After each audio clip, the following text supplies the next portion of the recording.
त्याला दिल्लीत पोचता नाही आलं, महाराष्ट्रात त्याला जीव सोडावा लागला आणि संभाजी महाराज बलिदान करून पण जिंकले, पण औरंगजेब जिंकून पण हरला। हा औरंगजेबाचा क्रूर कर्म कौर्य छत्रपती संभाजी महाराजांचा 40 दिवस हाल केला, जीभ छाटली, डोळ्यात गरम सळ्या घातल्या, नख कापली, अंगाची चामडी सोलली, मीठ टाकलं, काय काय केलं, हातोनात हाल केले। आणि अशा औरंगजेबाचे उदो उदो करणं म्हणजे खऱ्या अर्थाने हा देशद्रोह आहे। आणि म्हणून देशद्रोहात मीच मागणी केली, देशद्रोहाला टाकून द्या आतमध्ये आणि त्याचं निलंबन करून टाका।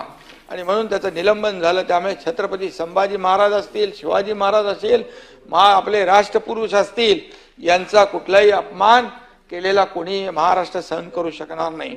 त्यामुळे प्रत्येकाने आपल्या मर्यादेमध्ये राहिलं पाहिजे।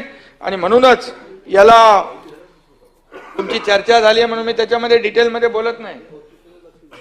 आणि म्हणून छत्रपती संभाजी महाराज हे महापराक्रमी होते। आपल्या वडिलांनी निर्माण केलेल्या स्वराज्यासाठी, हिंदू धर्मासाठी त्यांनी प्राणाचं बलिदान दिलं। आणि औरंगजेबनी काय केलं?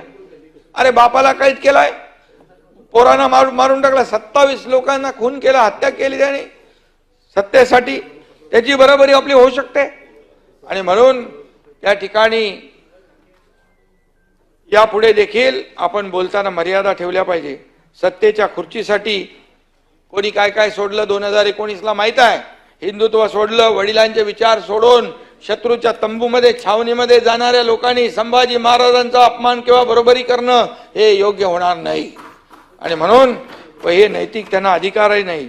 काही जण येतात, टुरिस्ट म्हणून येतात, टुरिस्ट म्हणून जातात, सभागृहावर आरोप करतात आणि पायऱ्यावर उभे राहून निघून जातात।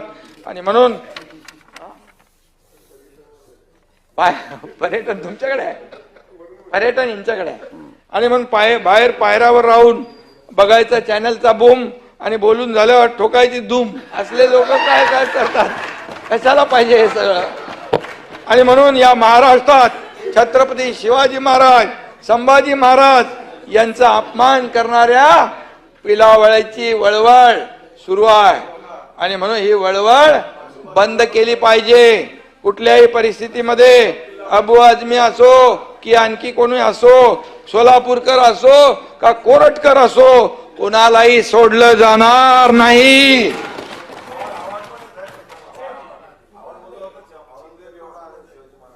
जे कोणी असतील त्या लोकांना